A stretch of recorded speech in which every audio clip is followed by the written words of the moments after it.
अमरीकी सदर Donald Trump जब से सदारत के मनसब पर आए हैं, कुछ ना कुछ वो ग्रेटर अमेरिका के लिए ऐसा कुछ कर रहे हैं कि शायद कुछ फैसले उनके हक में और बहुत से उनके खिलाफ जा रहे हैं। अमरीका के लिए तो साजगार हों, मगर उनसे जुड़े दीगर ममालिक के लिए अब मसाइल बढ़ते नज़र आ रहे हैं। हाँ, और अब ट्रंप इंतजामिया 43 ममालिक के शहरियों पर सफरी पाबंदियों की तजावीज़ पर गौर कर रहे हैं, जिन्हें 3 लिस्ट्स में बांटा गया है। हम आपको लिस्ट वो दिखाते हैं कि वो लिस्ट जो है वो क्या है। अब 10 ममालिक हैं, उनको ऑरेंज लिस्ट में शामिल करने की तजवीज़ है। This is the list. और अब उसमें लिस्ट कौन से, वो ऑरेंज में कौन कौन से हैं जी? पाकिस्तान, बेलारूस। अच्छा, ये रेड लिस्ट हम आपको दिखा रहे हैं। रेड लिस्ट में अफगानिस्तान है, भूटान है। There you go, this is the orange list जिसमें हम शामिल हैं माशाल्लाह से। हमारे साथ बेलारूस है, एरिट्रिया है, म्यांमार है, रशिया है, सियरा लियोन है, सदर्न सूडान है और तुर्कमेनिस्तान है। What a list to have us on. और इसके साथ साथ अब इसमें होगा कि ऑरेंज लिस्ट में जो शामिल हैं ममालिक, उनके शहरियों के इमिग्रेंट और सयाहती वीज़े महदूद किए जाएंगे। इस लिस्ट में शामिल ममालिक के कारोबारी मुसाफिरों को कुछ शराइत के साथ अमरीका में दाखिले की इजाज़त दी जा सकती है। अच्छा, इसके अलावा जो 11 ममालिक हैं जहाँ पर मुकम्मल पाबंदी का इंदिया दिया गया है, रेड लिस्ट हमने आपको बता दी है कि वहाँ पर बिल्कुल भी ये इनको they are not considered to travel to United States of America. और उसके बाद एक और लिस्ट है जो चैड है, डोमिनिका है, लाइबेरिया है, इन समेत 22 ममालिक हैं। ये एक येलो लिस्ट है और इस येलो लिस्ट में शामिल करने पे गौर किया रहा है, यानी कि शहरियों के पास जो वीज़ा दरख्वास्त पे कोई अगर कोई किसी किस्म का अवाम है, किसी किस्म की तहफ़्फ़ुज़ात है, उसको दूर करने के लिए 60 दिन देंगे। लेकिन अब हमारा क्या बनेगा सर? इन 60 दिनों वाले मामलात में पाकिस्तान कहाँ खड़ा है और ये किया क्यों गया है? इसी पे हम ज़रा बात कर लेते हैं। नुमाइंदा बोल न्यूज़ ह्यूस्टन से हमारे साथ मौजूद है कामरान जिलानी। कामरान, सबसे पहले तो अस्सलाम वालेकुम। Man it's not a very appropriate time to disturb you, लेकिन इसके बावजूद thank you so much. Kamran, मसला क्या है? ये ऑरेंज लिस्ट क्या है? पाकिस्तानी अब क्या करेंगे? जी वालेकुम सलाम। देखें, ये ऑरेंज लिस्ट ये तो इन्होंने ज़ाहिर है कि न्यूयॉर्क टाइम ने खबर दी थी, उसमें दिया था। जो हमारे सोर्स ने बताया था कि ये थर्ड कैटेगरी है, इसमें पाकिस्तान को शामिल किया गया है। थर्ड कैटेगरी में दो चीज़ें तो ऐसी हैं जो पहले भी वीज़े में होती थी 2000 के अंदर। उससे पहले कि आपको पुलिस सर्टिफिकेट देना पड़ता था, करेक्टर सर्टिफिकेट, आपका बैकग्राउंड चेक होता था। फिर इस दफ़ा जैसे उन्होंने जो ऐड किया है कि एक हल्फनामा भी होगा, जो आपके टूरिस्ट वीज़ा है आपका, उसमें हल्फनामा देना पड़ेगा कि आप एक मुकर्रर मुद्दत तक आपको एंट्री या वीज़ा दिया गया, उसमें आपको वापस जाना पड़ेगा पाकिस्तान। तो ये ऐड हुआ है, उसमें ऐसी कोई नहीं कह सकते कि बहुत बड़ी कोई चीज़ उन्होंने पाबंदी लगाई है या ऐसा चेंज किया है उन्होंने।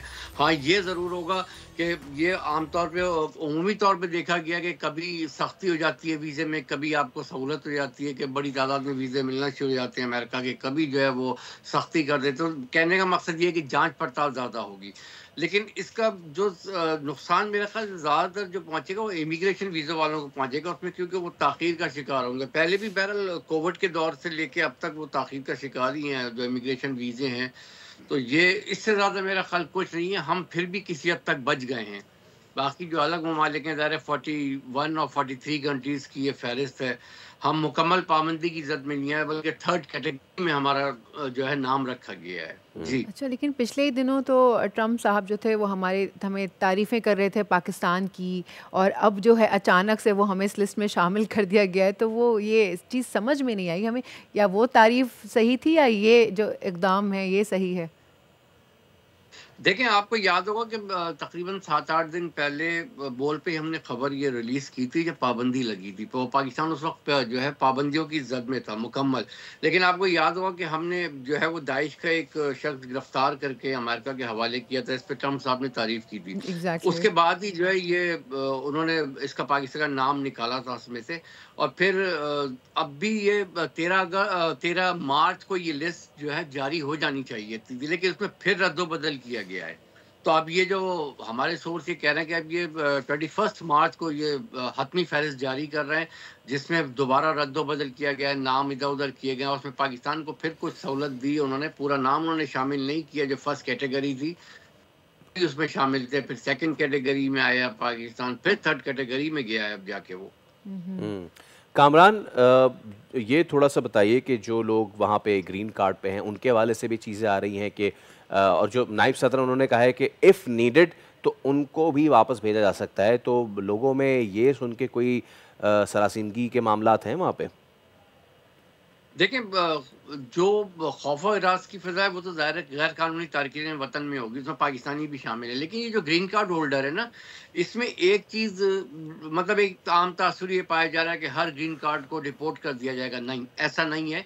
देखें अभी हमने 2 दिन पहले ये खबर हमने बोल पे ही ब्रेक की थी कि सोशल मीडिया क्रैकडाउन शुरू हो रहा है अमेरिका भर में, तो वो ऑलमोस्ट शुरू हो गया है। अगर आप फ़लस्तीन के हवाले से या अमरीकी कौमी सलामती के हवाले से कोई बात करते हैं, तो ये स्टेट डिपार्टमेंट को राइट होता है। ग्रीन कार्ड बेसिकली है क्या? ग्रीन कार्ड भी एक वीज़ा है, तो कोई अमरीकी शहरियत नहीं है। ये मुस्तकिल रिहायशी वीज़ा है जिसकी वजह से आप नौकरी कर सकते हैं और मुस्तकिल रिहाइश रख सकते हैं।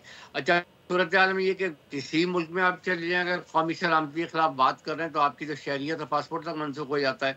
तो यहाँ पे ऐसा कोई बहुत ज़्यादा वो नहीं है कि हर किसी का ग्रीन कार्ड कैंसिल हो जाएगा या वो होगा। अगर आपने कोई ऐसी बात की है जिनका मखसूस टारगेट, तो ज़ाहिर सी बात है ट्रंप हुकूमत का ये है कि आप फ़लस्तीन के हवाले से और इसराइल के हवाले से आप बात ना करें। तो ज़ाहिर इस सिलसिले में 2-3 जो गिरफ्तारियाँ हुई हैं, एक जो कोलंबिया यूनिवर्सिटी का स्टूडेंट की मिसाल है जिसको गिरफ्तार किया, ग्रीन कार्ड होल्डर था वो। लेकिन हुआ क्या, अदालत में जाके ये अदालत को इख्तियार है कि वो मनसूख कर सकती है आपका फैसला अगर आपने उसका ग्रीन कार्ड मनसूख किया है। तो ऐसा नहीं है कि हर किसी ग्रीन कार्ड को उसका मनसूख हो जाएगा। देखें, इसमें एक चीज़ और भी है। बिलफर्ज अगर आप ग्रीन कार्ड होल्डर हैं, अगर आपका स्टे बिलफर्ज पाकिस्तान आप जाते हैं और 6 महीने से ज़्यादा हो जाता है या 1 साल तक आप पाकिस्तान में स्टे करते हैं, तो ऑटोमेटिकली आपका ग्रीन कार्ड तो वैसे ही वो हो जाएगा, ख़त्म हो जाएगा। आपको वापस आके फिर अप्लाई करना पड़ेगा। तो ये तो कोई ऐसी चीज़ नहीं है। लेकिन ज़ाहिर सी बात है, किसी मुल्क में आप रह रहे हैं, वहाँ के क़वानीन, चाहे वो इमिग्रेशन क़वानीन, उनकी पैरवी तो आपको करनी है ना। उनकी कौमी सलामती का मामला है या उन्होंने एक पॉलिसी निकाल दी है कि आप फ़लाँ मुल्क के खिलाफ बात नहीं कर सकते, कोई नहीं, तो उसको आपको फॉलो करना पड़ेगा। लेकिन इसका ये मतलब नहीं कि हर अच्छा, ग्रीन ठीक है। कार्ड पे तलवार चल कामरान, जाएगी। मुझे शॉर्टली ये बताइए कि वो अफराद जिनका अमेरिका जाना प्रोसेस में है, उनके लिए फिर क्या मामलात हैं?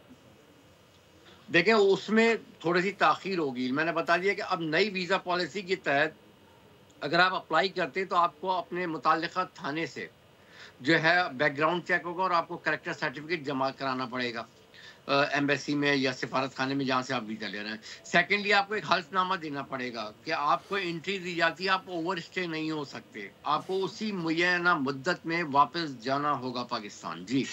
ठीक है कामरान भाई, बहुत शुक्रिया। से हमारे नुमाइंदे हमारे साथ मौजूद थे और अमेरिका ने जो नई सफरी पाबंदियां आयद की हैं पाकिस्तान में, पाकिस्तान उसके ऑरेंज लिस्ट में है, यानी कि कुछ नरमियां और कुछ सख्तियां। देखते हैं कि ये कितनी अरसे तक मजीद बरकरार रहती है।